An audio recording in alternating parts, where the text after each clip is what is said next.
नमस्कार। आज हम BCom part second banking and financial management subject में पेपर फर्स्ट है फाइनेंशियल मैनेजमेंट से महत्वपूर्ण टॉपिक है फंड फ्लो स्टेटमेंट। कल हमने फंड फ्लो स्टेटमेंट का एक महत्वपूर्ण भाग statement of change in working capital बताया था कि उसमें किस प्रकार जो करंट एसेट्स हैं और करंट लायबिलिटीज का हम लोग उसको लिखकर और कैसे हम लोग effects on working capital find out करते हैं। इसमें डिक्रीज इन वर्किंग कैपिटल और इंक्रीज इन वर्किंग कैपिटल। उसके दो पार्ट थे, करंट एसेट्स और करंट लायबिलिटीज। करंट एसेट्स में हम लोग जो डेटर्स हैं, बिल्स पेबल्स हैं और प्रीपेड एक्सपेंसेस हैं और स्टॉक इन्वेंट्री, ये हम लोग उसमें दिखाते हैं। इसके अलावा आपके जो शॉर्ट टर्म जो एडवांस है, लोन्स है, उनको भी लेते हैं हम लोग। एडवांस टैक्स को लेते हैं। कैश इन हैंड और कैश इन बैंक को भी हम लोग करंट एसेट्स में लेते हैं। इसी प्रकार करंट लायबिलिटीज में हम लोग creditors, bills payables, outstanding expenses और income received in advance, unpaid dividends, provision for tax, propose dividend इत्यादि को हम लोग करंट लायबिलिटीज में लेते हैं। और उसके बाद हम लोग net working capital find out करते हैं, current assets minus current liabilities. और उसी का इफेक्ट हम देखते हैं कि उसमें वर्किंग कैपिटल में कमी हो रही है या उसमें वृद्धि हो रही है, उसका प्रभाव हम लोग उसी के आधार पर लोग फंड फ्लो स्टेटमेंट बनाते हैं। फंड फ्लो स्टेटमेंट में हम लोग लॉन्ग टर्म जो बैलेंस शीट जो आइटम्स हैं, जो जैसे शेयर कैपिटल है और डिबेंचर्स है और इधर आपके जो फिक्स्ड एसेट्स हैं, लॉन्ग टर्म इन्वेस्टमेंट्स हैं, उन पर जो प्रभाव फंड्स के होते हैं उनको हम लोग यहाँ पर फंड फ्लो स्टेटमेंट के माध्यम से देखते हैं। फंड फ्लो स्टेटमेंट में हम लोग ये निर्धारित करते हैं कि शुद्ध कार्यशील पूंजी में परिवर्तन के कारण कोष प्रभाव पर क्या प्रभाव पड़ता है।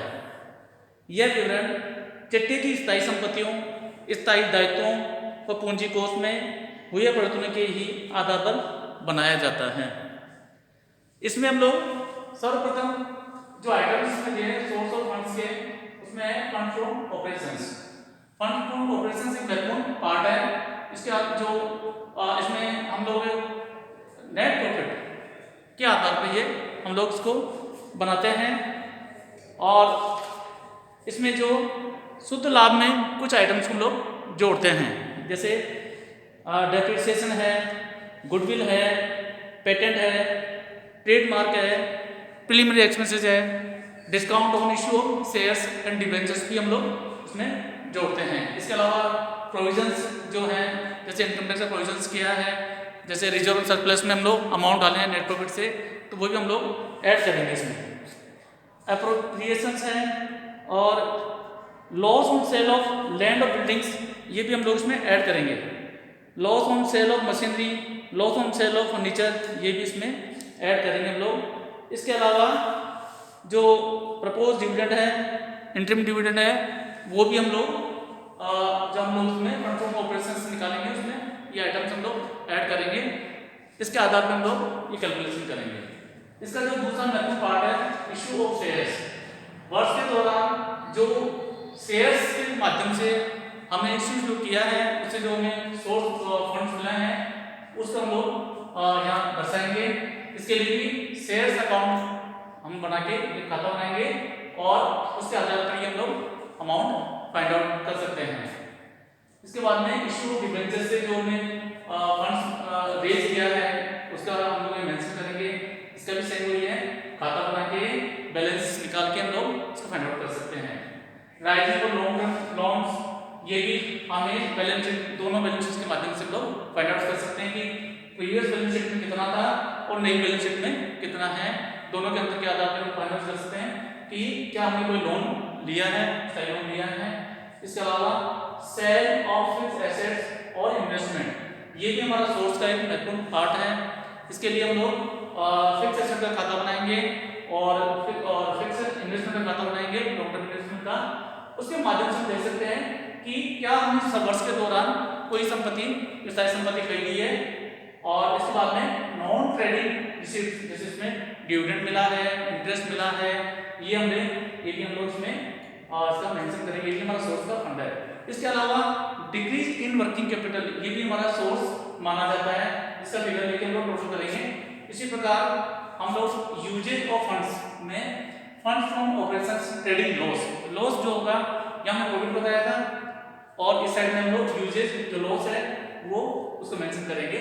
इसके अलावा यूज करने में हमें रिडम्पशन ऑफ प्रीलिमिनरी नहीं रिडम्पशन ऑफ प्रेफरेंस शेयर्स, ये भी हमारा एक सोर्स है, हमें इससे माध्यम से हमें पैसा मिला है। बाय बैक ऑफ शेयर्स, इसके माध्यम से भी हम लोगों ने इसका यूज किया है। और रिडम्पशन ऑफ डिबेंचर्स, ये भी हमारा एक फंड का यूज है। Repayment of long term loans, ये भी हमारा पेमेंट हमने जो पेमेंट किया बाहर, वो भी हमारा एक यूज है। परचेज ऑफ फिक्स्ड एसेट्स, इसके माध्यम से ये यूज जो है हमारा फंड्स का, हमने पैसा बाहर दिया है इनको। और इन्वेस्टमेंट हमने जो परचेज किया है उसमें भी हमारा जो फंड्स है उसका यूज हुआ है। इसके अलावा हमने कंपनी ने पेमेंट किया डिविडेंड का और टैक्स का, ये भी हमारा सोर्स का यूजेज माना जाएगा। इसके अलावा वर्किंग कैपिटल जो है उसमें इंक्रीज हुई है, ये भी हमारा यूज माना जाएगा। इस प्रकार हम लोग ये दोनों फिगर टैली होंगे, इसके माध्यम से हम लोग फाइंड आउट कर सकते हैं फंड फ्लो स्टेटमेंट कैसे बनाया जाता है।